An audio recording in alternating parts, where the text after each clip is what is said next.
Welcome back to Jtwes, guys. We are at the end of a busy week. Great week though, had a great revival. Everything went wonderful. Several people saved, so I appreciate that. And it was a wonderful week.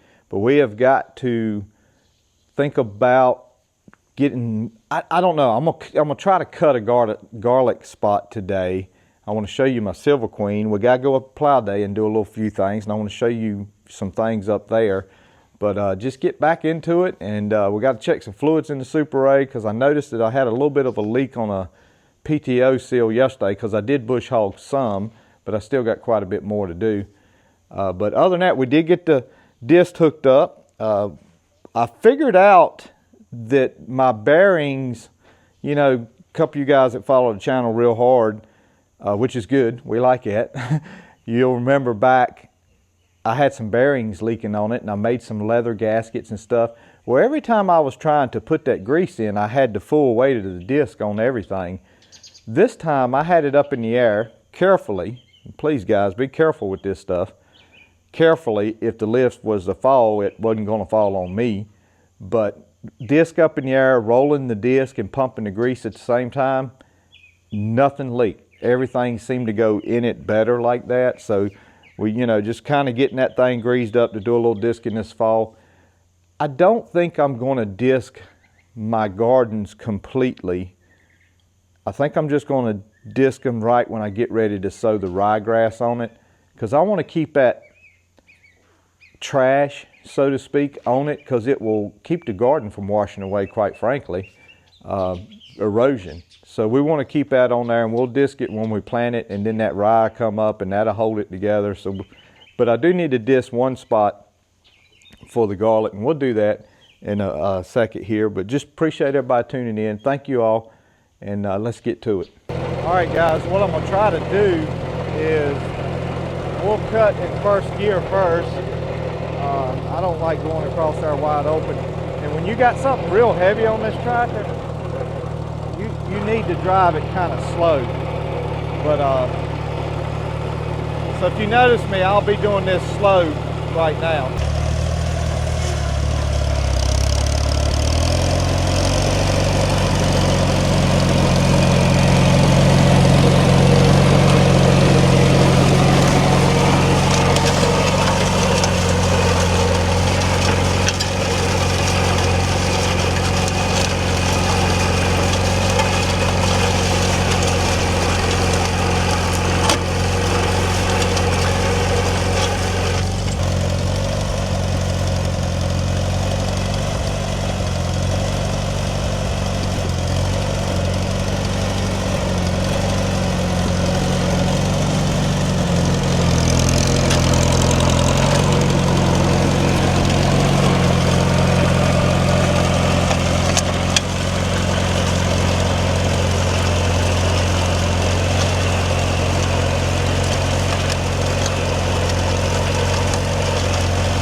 Well, I wasn't really expecting it to be that hard. It is hard. Y'all seen about what the plow did.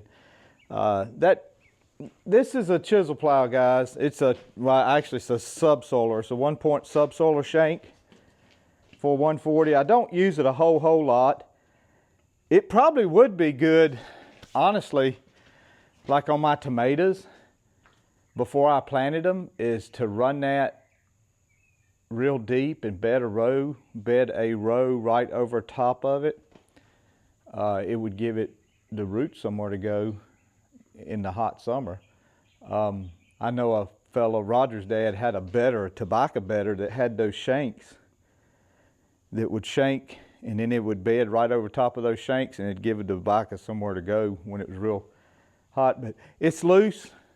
We're gonna let that grass die and dry up, and that's the only thing holding the disc kind of off the ground right now. I mean, it's about that much loose, which is plenty for me. And as soon as that grass dies up and dries, it'll be like crumbly, like hay. The root ball will be crumbly too. I'll go and cut it a couple more swipes, bed a row up, and we'll call it good on making a garlic row.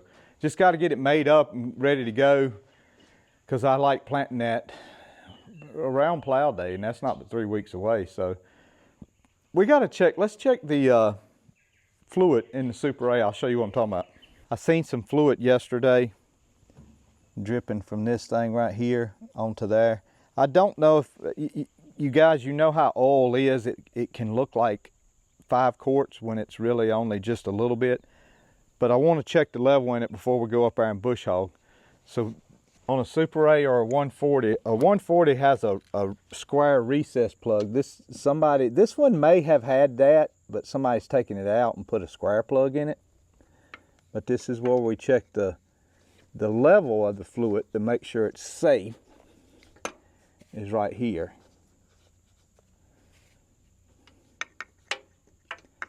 And if you notice, guys, I have the brake rod lifted up out of the way. Same thing with the 140. Oh my goodness, yeah, it's got plenty in there. Okay, so it looks like it has plenty, so we'll tighten this back up. All right, get that pin back in there. And guys, I like using a little clip for this. I like using a little one.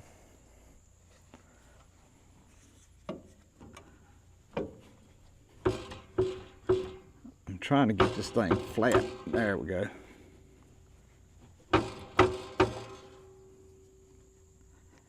It needs to come back out right there. So I like using a little one, that way you can take it off easy and check it. What we need to do is let's make real sure that this gearbox itself doesn't have a level on it. There is a plug right here up top for it. I see a drain.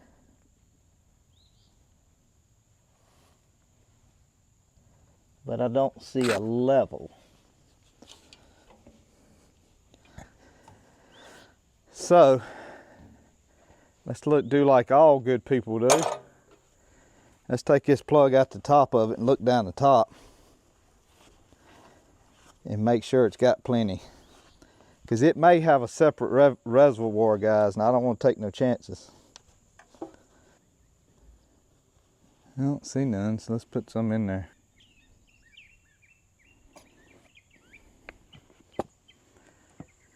I really couldn't see none in there, guys, so we put some in it because obviously it is leaking. So just to be safe, if I got a little too much in there, it's not a big deal because it's obviously going to put a little bit of it back out.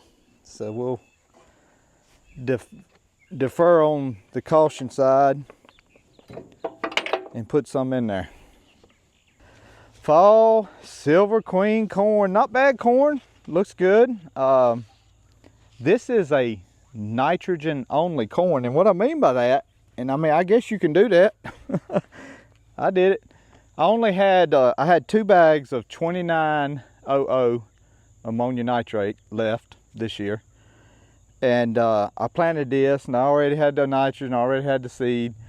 And that's the reason why I planted this, is just for that. So that's all I've put on it is nitrogen, and it's, you know, it's a beautiful green color out through there, real beautiful corn. It is a little bit shorter than what my spring Silver Queen. It was maybe about this tall. I don't know why, maybe it was some heat on it or something, but it's got some moisture down in here. You see there, it's got quite a bit of moisture in there. So hopefully that'll help it make some ears of corn.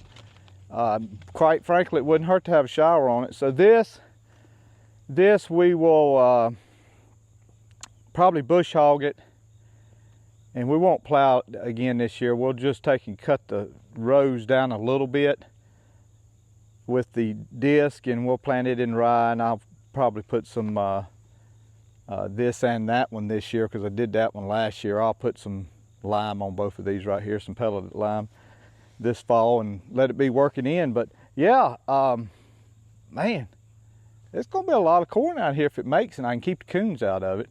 But let's go up here and we're gonna bush hog a little bit, and I'm gonna show you our plow day location. The field hasn't been cut yet. We'll probably get that this week. I'll probably show you that in the next video, but we'll get up there and do that.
Okay, backside is bush hogged.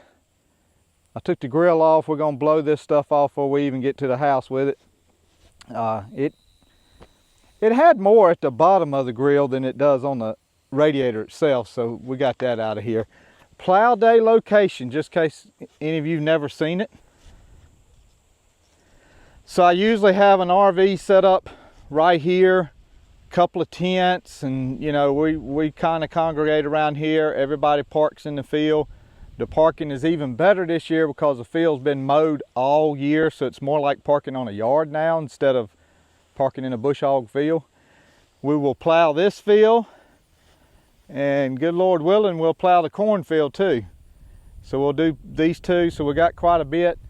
I just bush hogged down the old cotton for Sam, and hopefully next week or so he'll get this cut up. Gonna have to have a little bit of rain before plow day, guys. I'll be honest with you, it's getting pretty dry, which you've seen that from the beginning of the video. But we'll get this blowed off, get to the house, and we'll get another video made next week. But I appreciate you all watching and hanging in there. I just kind of wanted to give y'all, and here's the entrance. You'll come off the road and come up, and you'll turn right here by the cotton and go back to the parking lot, because the RV will be here, and I'll usually have something across here to keep anybody from driving, because this is where we all congregate in tractors and stuff. So I think Leno's gonna put a tractor up by the cotton to take some pictures on. So we'll see that. If anybody's got a nice show tractor they want to bring, we'll use yours. If not, we'll use the Super A. That's the the most painted tractor I got. But y'all have a good week, good day. God bless you. God loves you. We'll see you.